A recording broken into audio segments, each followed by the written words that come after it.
your favorite Christian critic, Bart Ehrman, may peace and blessings be upon him, emphatically said on a YouTube video being interviewed by the apostate prophet that there is no true historical, reliable information about Jesus in the Quran.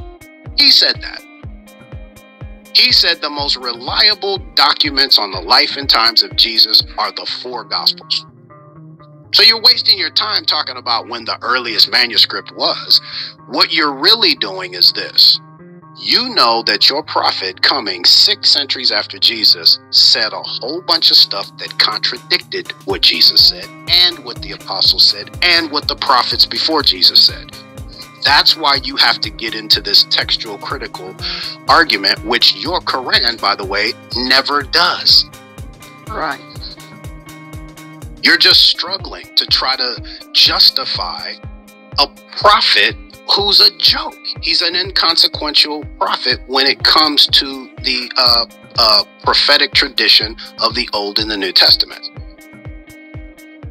Thank you. See, Jesus, according to your Bible, Jesus said that a prophet that will come after him will speak highly of him. He never spoke of a prophet after him. The only prophets he spoke of, chapter 23 of Matthew, verse 34, he says, I will send unto you prophets, wise men, and scribes.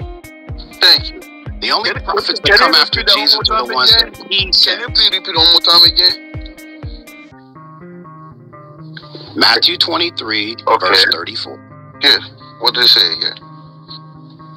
Jesus says, I will send unto you prophets, wise men, and scribes. Good. So now, who are the prophet he sent after him?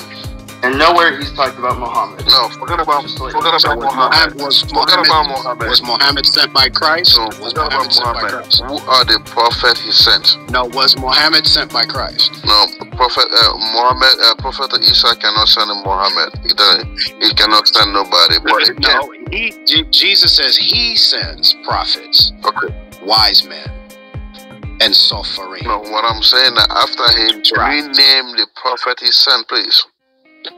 You got Agabus, you have Judas, who was a traveling companion of Paul, chapter 15 of Acts. You have the 7 prophetesses, female prophets, daughters of Stephen. I mean, not Stephen, but of Philip. Chapter 19 of Acts.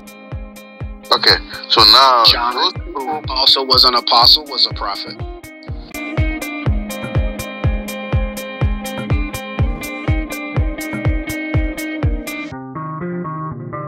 Number 1, Peter was an eyewitness of Jesus' majesty.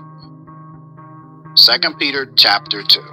John was an eyewitness. So I have a double witness. This is what's required by Yahweh in Deuteronomy 19:15b. Every matter must be established on the testimony of 2 or 3 witnesses. I have 2 witnesses who were with Jesus, Peter and John. They claimed that they were eyewitnesses of his majesty. We ate and we drank with him after he was resurrected from the dead.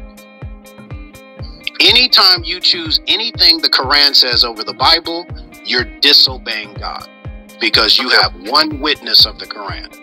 Okay, please. None of the previous witnesses. I have a cloud of witnesses. I have Isaiah, I have Zechariah, I have Peter, I have John, I have Obadiah, I have Zechariah. I got all of these prophets. You got one guy who contradicted all. Let me